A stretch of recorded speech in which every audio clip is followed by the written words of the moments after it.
Walt Disney's Cinderella. Once upon a time, in a far-off land, there lived a kindly gentleman, and he had a fine home and a lovely little daughter, and he gave her all the money he could buy, a pony of her very own, a funny puppy dog, and a beautiful dresses to wear. But the little girl had no mother. She longed for a mother and for other children to play with. So her father married a woman with 2 daughters. Now, with a new mother and sisters, he thought his little daughter had everything to make her happy. But alas, the kindly gentleman soon died. His fine home fell into despair, and his second wife was harsh and cold. She cared only for her own two ugly daughters. To her lovely stepdaughter she was cruel as cruel could be. Everyone called the stepdaughter Cinderella. Now, for she had to work hard, she was dressed in rags, and she sat by the cinders to keep herself warm.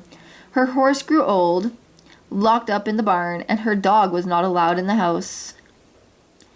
But do you suppose Cinderella was sad? Not a bit. She made friends with the birds who flew to her windowsill. She became friends with the barnyard chickens and geese, and her best friends of all were, guess who? The mice.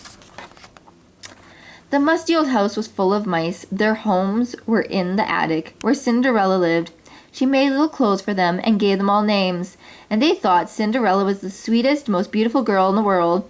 Every morning, Cinderella's friends, the mice and the birds, woke her from her dreams. Then it was breakfast time for the household, with Cinderella doing all the work, of course. Out on the back step, she set a bowl of milk for the stepmother's disagreeable cat, who watched for his chance to catch the mice. The faithful dog had a tasty bone.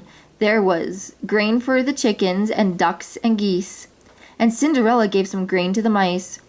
When they were out of reach of the cat, of course, then back into the house she went. Up the long stairway she carried breakfast trays for her stepmother and her 2 lazy stepsisters, and down she came with a basket of mending, some clothes to wash, and a long list of jobs to do for the day. Now let me see, the stepmother would say. You can clean the large carpet in the main hall, and wash all the windows, upstairs and down. Scrub the terrace, sweep the stairs, and then you may rest. Oh, said Cinderella. Yes. And off to work she went. Now across the town from Cinderella's home was the palace of the king, and the king's study. One day sat the king himself, giving orders to the Grand Duke. The prince must marry, exclaimed the king. It is high time. But your majesty, what can we do? Asked the Grand Duke. First he must fall in love. We can arrange that, said the king. We shall give a great ball this very night and invite every girl in the land. There was great excitement in Cinderella's home when the invitation to the king's ball arrived. How delightful, the stepsisters said to each other. We're going to the palace, to a ball. And I, said Cinderella, I am invited too. Oh, you, said the stepsisters, laughing. Yes, you, mocked the stepmother. Of course you may go, if you finish your work, she said, and if you have something to wear. I said if. And she smiled, a horrid smile. Cinderella worked as hard as she could all the long day, but when it was time to leave for the ball, she had not a moment to fix herself up or to give a thought to a dress. Why, Cinderella, you are not ready, said the stepmother, when the coach was at the door. No, I'm not going, said Cinderella sadly. Not going? Oh, what a shame, the stepmother said with her mocking smile. But there will be other balls. Poor Cinderella went to her room and sat down sadly, with her head in her hands. But a twirling sound soon made her turn around. Her little friends had not forgotten her, and they had been scampering and flying about, fixing a party dress for her. Oh, how lovely, she cried. I can't thank you enough. She told the birds and the mice. She looked out the window. The coach was still there, so she started to dress for the ball. Wait, cried Cinderella. I'm coming too. She ran down the long stairway, just as stepmother was giving her daughters some last commands. At the sound of Cinderella's voice, they all turned and stared. My beads, cried the stepsisters. And my ribbon, cried the other, snatching off Cinderella's sash. "And those bows, you thief, those are mine!" So they pulled and they ripped and they tore at the dress until Cinderella was in rags once more. And then they flounced off to the ball. Poor Cinderella ran to the garden behind the house, and there she sank down onto a low stone bench and wept as if her heart would break. But soon she felt someone beside her. She looked up, and through her tears she saw a sweet-faced little woman. "Oh," said Cinderella, "good evening. Who are you?" "I am your fairy godmother," said the little woman, and from the thin air she pulled a magic wand. "Now dry your tears. You can't go to the ball looking like that." "Let's see, the first thing you will need is a pumpkin," the fairy godmother said. Cinderella did not understand, but she brought the pumpkin. "And now for the magical words." "Bippity boppity boo," said the fairy godmother. Slowly she reared up the pumpkin on its pumpkin vine, and it turned into a handsome magical coach. And what we need next are some fine big mice. Cinderella brought her friends the mice, and at the touch of the wand they turned into prancing horses. Then the old horse became a fine coachman, and Bruno the dog turned into a footman at the touch of the wand and a bippity boppity boo. "There," said the fairy godmother. "Now hop in, child. There is no time to waste. The magic only lasts till midnight." "But my dress," Cinderella said, looking at her eggs. "Good heavens, child," exclaimed the fairy godmother. "Of course you can't go in that. Bippity boppity boo." And the wand waved again, and there Cinderella stood in the most beautiful gown in the world, with tiny slippers of glass. The prince's ball was underway. The palace was ablaze with light. The ballroom gleamed with silks and jewels, and the prince smiled and bowed, but still looked bored, as the young ladies of the kingdom in turn curtsied before him. Up above on the balcony stood the king and the Grand Duke, looking on. "Whatever's the matter with the prince?" cried the king. "He doesn't seem to care for any of those beautiful maids."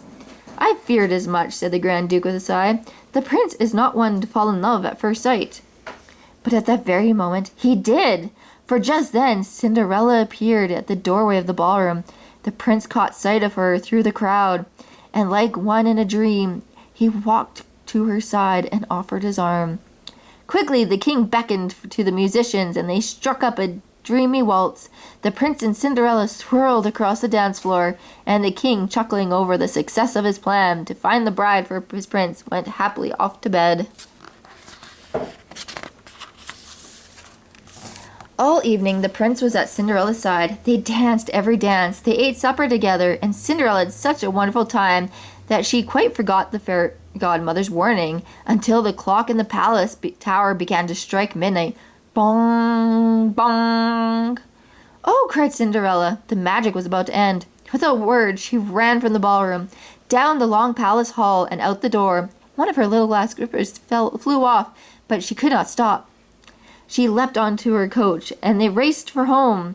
But as they rounded the first corner, the clock finished its strokes. The spell was broken, and there in the street stood the old horse, a dog, a girl in rags, staring at a small round pumpkin.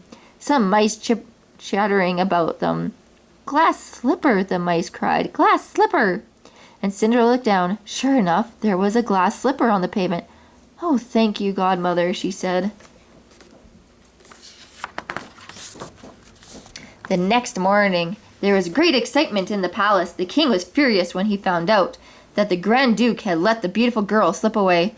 "All we could find was this one glass slipper," the Grand Duke admitted, "and now the prince says he must marry the girl whom the slipper fits. He will not marry anyone else." "He did?" cried the king. "He said he would marry her? Well then, find her! Scour the kingdom and find that girl." All day and all night the Grand Duke and his servants traveled about the kingdom, trying to find a foot on which the glass slipper would fit. In the morning his coach drove up in front of Cinderella's house. The news of the search had run on ahead, and the stepmother was busy rousing her ugly daughters and preparing them to greet the Grand Duke, for she was determined that one of them should wear the slipper and be the prince's bride. "The princess' bride?" whispered Cinderella. "I must dress too. The Grand Duke must not find me like this." Cinderella went off to her room to dress, humming a waltzing tune played at the ball the night before. Then the stepmother suspected the truth. Cinderella was the girl that the prince was seeking. So she followed Cinderella to lock her in a room. The mice chattered a warning, but Cinderella did not hear them. She was off in the world of dreams. Then she heard the key click. The door was locked. "Please let me out. Oh, please," she cried, but the wicked stepmother would only laugh and went away. "We will save you," said the loyal mice. "We will somehow get that key." The household was in a tizzy. The Grand Duke had arrived. His servants held the glass slipper. "It is mine! It is mine!" both stepsisters had cried, and each strained to push and tried to force her foot into the tiny glass slipper, but they failed. Meanwhile, the mice made themselves into a long chain. The mouse at the end dropped down into the stepmother's pocket. He popped up again with the key to Cinderella's room. At once, the mice hurried off with the key. Now the Grand Duke was at the door, about to leave. Suddenly, Cinderella came flying down the staircase. "Oh, wait, please," she cried. "May I try on the slipper on?" "Of course," said the Grand Duke, and he called the servants back with the slipper.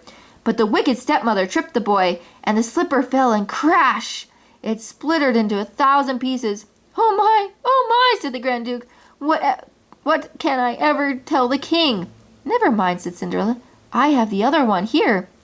And she pulled the other glass slipper from her pocket. Off to the palace went Cinderella with the king's own coach. With a happy Grand Duke by her side, the prince was delighted to see her again. So was his father, the king, and so was everyone, for this sweet and beautiful girl won the hearts of all who met her. Soon the prince of the land, and she and her husband. Soon she was the princess of the land, and she and her husband, the charming prince, rode to their palace in the golden coach and lived happily ever after.